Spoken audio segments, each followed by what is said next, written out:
नमस्कार। इस व्याख्यान में हम इंटरनेशनल ट्रेड इसका अध्ययन करेंगे। ट्रेड क्या होता है? वस्तुओं का एक्सचेंज, वस्तुओं का विनिमय, यानी वस्तुओं की खरीद बिक्री व्यापार कहलाता है। जिस स्थान पर ट्रेड किया जाता है उसको मार्केट कहते हैं। व्यापार के ट्रेड के दो एस्पेक्ट होते हैं, एक खरीदार होता है, दूसरा विक्रेता होता है। विक्रेता वह है जो वस्तुओं को बेचता है, खरीदार वह है, कंज्यूमर वह है जो वस्तुओं को खरीदता है। जब हम वस्तुओं को दूसरे देश से मंगाते हैं या दूसरे स्थान से मंगाते हैं तो वो इंपोर्ट या आयात कहलाता है। जब वस्तुओं को दूसरे देश में भेजा जाता है तो वो निर्यात या एक्सपोर्ट कहलाता है। और जब किसी देश का इंपोर्ट अधिक हो और एक्सपोर्ट कम हो तो व्यापार जो है वो नेगेटिव कहलाता है। और जब किसी देश का निर्यात अधिक हो और आयात कम हो तो वो पॉजिटिव कहलाता है। और व्यापार जो है नॉर्मली तीन प्रकार का होता है: स्थानीय, इसके अलावा राष्ट्रीय और अंतर्राष्ट्रीय। स्थानीय व्यापार वह है जो लोकल लेवल पर किया जाता है, जैसे गांव से किसी सब्जी किसान ने पास की मंडी में सब्जी को बेच दिया तो वो एक लोकल व्यापार है। ठीक है। जब एक राज्य दूसरे राज्य से व्यापार करता है तो वो राष्ट्रीय व्यापार या अंतर्राज्यीय व्यापार कहलाता है। जैसे मान लो झारखंड से हरियाणा ने कोयला मंगा लिया तो ये एक प्रकार का अंतर्देशीय व्यापार है, एक ही देश के अंदर व्यापार है। इंटरनेशनल ट्रेड वो होता है जब एक देश किसी दूसरे देश के साथ ट्रेड करता है। जैसे जो भारत है ये दुनिया के लगभग सभी देशों के साथ व्यापार करता है। और यदि हम व्यापार की दिशा के आधार पर बात करें तो व्यापार एक पक्षीय, द्विपक्षीय या बहुपक्षीय हो सकता है। यानी जब हम केवल एक ही देश के साथ व्यापार करते तो एक पक्षीय है, या एक केवल यानी मान लो उसके साथ केवल हम या तो इंपोर्ट कर रहे हैं या केवल एक्सपोर्ट कर रहे हैं तो वो एक पक्ष हो गया। जब हम किसी एक देश के साथ आयात और निर्यात दोनों ही कर रहे हैं तो वो द्विपक्षीय है। और जब एक देश बहुत सारे देशों के साथ आयात और निर्यात करता है तो वो मल्टी डायमेंशनल ट्रेड कहलाता है। और भारत का ट्रेड मल्टी डायमेंशनल ही है। फिर बात आती है कि कोई देश जो है वो स्थलीय व्यापार करता है या जलीय व्यापार करता है, यानी जल के माध्यम से करता है। तो भारत का जो अधिकांश व्यापार है वो जल के माध्यम से और एयर के माध्यम से किया जाता है। स्थल के माध्यम से हमारा व्यापार बहुत ही सीमित है। हालांकि भारत की जो स्थल सीमा वो 15,200 किलोमीटर लंबी है, लेकिन हमारे जो मित्र राष्ट्र हैं या पड़ोसी जो देश हैं उनके साथ वो कई सारे देशों के साथ संबंध हमारे मधुर नहीं है, इसलिए हमारा स्थलीय व्यापार सीमित है। तो आओ बात करते हैं इंटरनेशनल ट्रेड की। तो इंटरनेशनल ट्रेड इसमें जो अब क्या होता है कि कोई भी कंट्री अपने आप में उसमें सभी रिसोर्स नहीं होते हैं, इसलिए एक कंट्री को दूसरे कंट्री के साथ ट्रेड करना पड़ता है और एक्सचेंज करना पड़ता है विभिन्न वस्तुओं को। और ये टर्म ऑफ वॉल्यूम में, कंजम्पशन में और डायरेक्शन के रूप में हम डिफाइन कर सकते हैं कि कौन सा देश कितना व्यापार करता है, कितने वॉल्यूम में करता है, उसके व्यापार के दौरान उसकी वस्तुएं क्या क्या रहती हैं। हालांकि इंडिया का जो कंट्रीब्यूशन है वर्ल्ड लेवल के ट्रेड में वो काफ़ी लो है, जो लगभग 1% के आसपास है। तो ये आपके लिए इम्पोर्टेंट क्वेश्चन रहेगा कि भारत का व्यापार विश्व व्यापार का लगभग आज की डेट में 1% के आसपास है। यदि हम बात करें इंडिया के इंटरनेशनल ट्रेड के पैटर्न की, तो वो पैटर्न लगातार चेंज होता रहता है over the time. In 1950 and 51 India का जो एक्सटर्नल ट्रेड था वो लगभग 1214 करोड़ रुपीस का था, जो इस समय जो लगभग 44,29,762 करोड़ का है 2016-17 के अनुसार। तो ये डाटा आप इम्पोर्टेंट रखेंगे, दोनों को लिखिए कि भारत का व्यापार जो है कितना इंक्रीज हुआ है। लेकिन इतना इंक्रीज होने के बावजूद भी भारत का व्यापार जो है वर्ल्ड व्यापार का केवल 1% के आसपास है। अब यहाँ पर जो भारत का जो व्यापार है यदि हम उसकी बात करें तो इसमें ओवरसीज ट्रेड जो है वो ज़्यादा है, क्योंकि हमारी काफ़ी लंबी कोस्ट लाइन है। इसके कारण से हम जो भारत का लगभग अधिकांश ट्रेड हम शिपिंग रूट के माध्यम से करते हैं। और यदि हम बात करें हमारे फॉरेन ट्रेड का मतलब होता है विदेशी व्यापार। विदेशों के साथ जो हमारा व्यापार होता है वो टाइम के साथ ओवर द ईयर चेंज होता चला जाता है और उसका जो volume of import and import मैंने आपको बताया था कि दूसरे देशों से वस्तुएं मंगाना इम्पोर्ट है, दूसरे देशों को वस्तुएं भेजना एक्सपोर्ट है। तो ये समय के साथ साथ चेंज होता रहा है। और यदि हम बात करें भारत के व्यापार की, तो the volume of the import continue to be the higher than the export. तो भारत का जो आयात है वो हमेशा ऊंचा बना रहता है एक्सपोर्ट की तुलना में, इसलिए भारत का व्यापार संतुलन हमेशा नेगेटिव रहा है। तो ये आपके लिए इम्पोर्टेंट क्वेश्चन भी रहेगा। देन आता है changing the pattern of the composition of India's export. यदि हम इंडिया के एक्सपोर्ट की बात करें 2012-13 से 2016-17 के बीच, तो इसमें आप देखेंगे ये वाला जो डाटा है ये आपका एक्सपोर्ट के लिए डाटा शो करता है और ये इंपोर्ट के लिए शो कर रहा है। तो आप देखेंगे जो हमारा इंपोर्ट है वो लगातार ऊंचा बना रहा है 2015-16 में, हालांकि ये थोड़ा सा डाउन भी हुआ और जो अब कंटिन्यू लगभग पैरेलल है। यदि हम एक्सपोर्ट की बात करें तो ये 2012-13 की तुलना में 13-14 में थोड़ा इंक्रीज हुआ, 15-16 में फिर थोड़ा डाउन आया और 16-17 में ये थोड़ा सा स्लाइटली ज़्यादा रहा है। तो आप इस डाटा को भी अध्ययन करके रखेंगे क्योंकि ये सोर्स बेस्ड क्वेश्चन में ये डाटा आपसे पूछा जाएगा।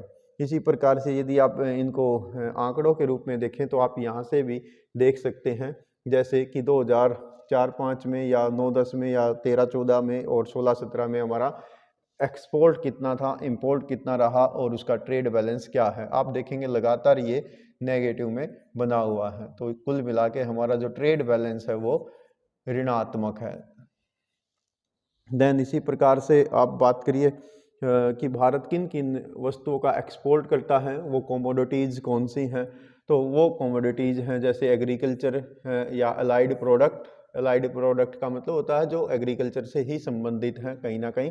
इसके अलावा आयरन ऑर्स यानी एस्क हैं, मिनरल्स हैं, मैन्युफैक्चरिंग गुड्स हैं, क्रूड ऑयल यानी कच्चा तेल है, पेट्रोलियम प्रोडक्ट हैं और अदर कमोडिटीज़ हैं।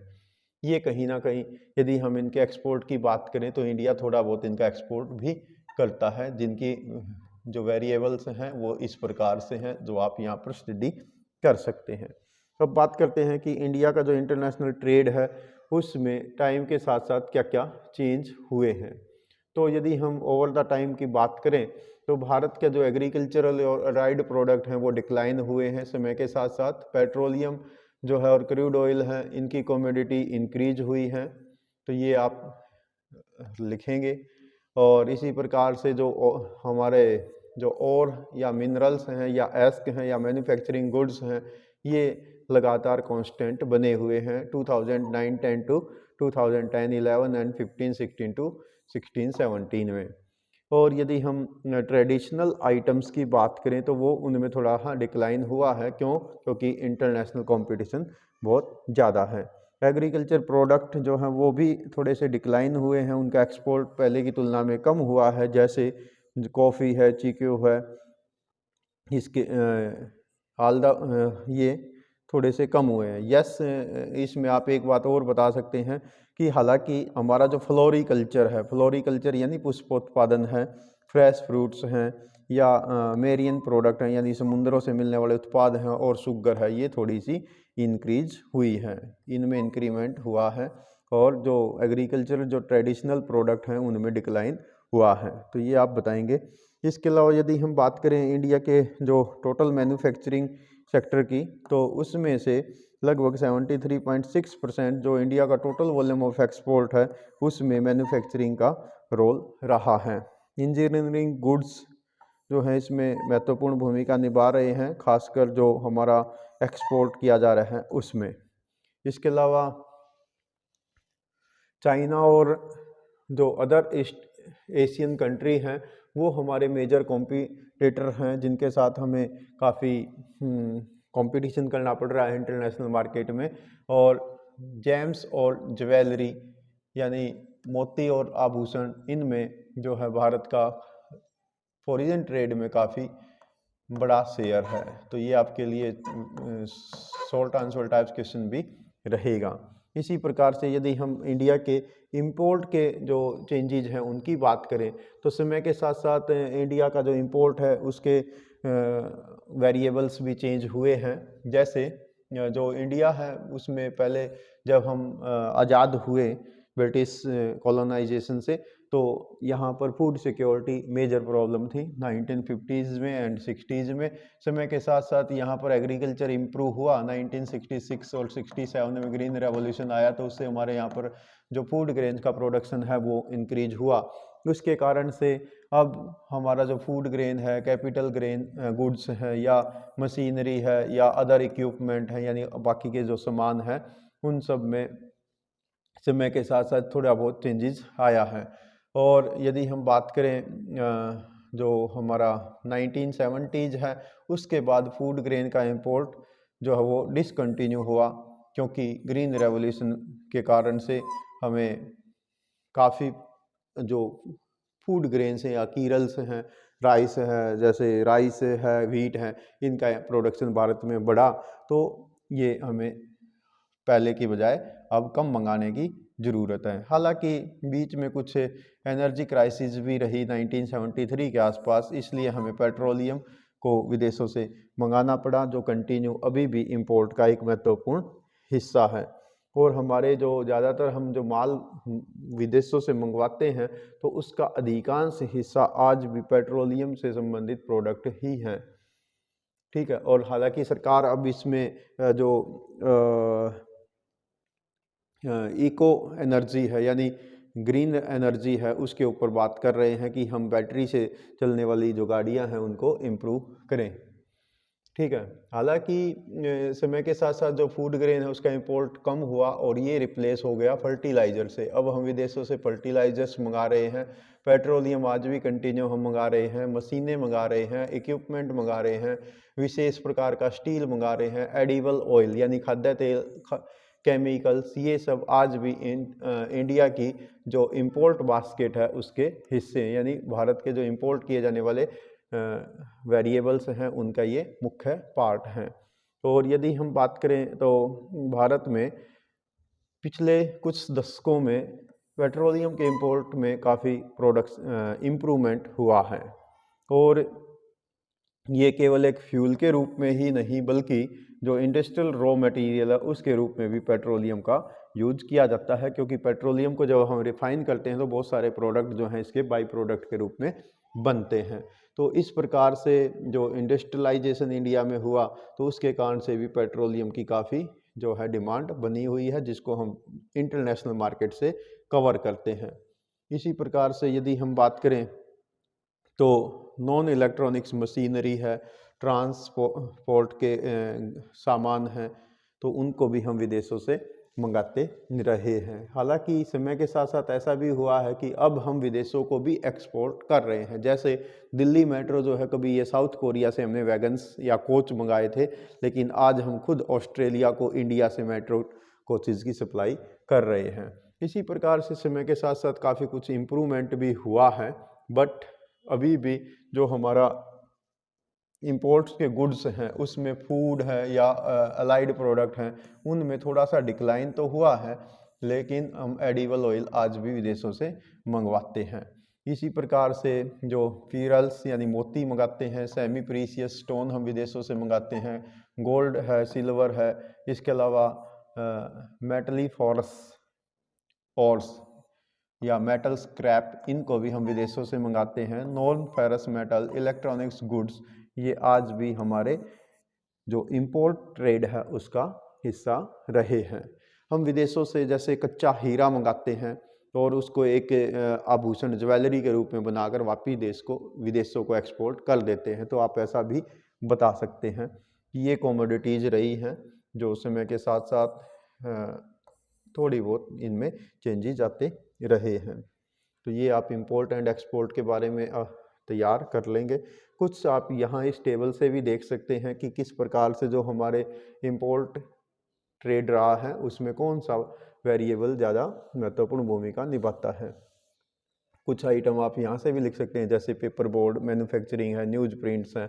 तो इस प्रकार से कुछ जो आइटम्स हैं वो विदेशों से हम यहाँ पर मंगाते रहे हैं।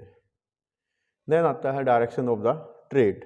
यदि हम ट्रेड की बात करें तो भारत में जो ज़्यादातर हम दुनिया के लगभग सभी देशों के साथ ट्रेड करते हैं, और यदि इस आधार पर देखें तो हम यहाँ पर इस टेबल के माध्यम से देख सकते हैं कि भारत के जो ट्रेड है, इंपोर्ट है, उसका किन देशों के साथ व्यापार हमारा होता है। जैसे आप देखेंगे यहाँ पर, जैसे सबसे ज़्यादा Asian, Latin America, North America, Africa, Europe, इन सब देशों के साथ हमारा ट्रेड जो है हो रहा है।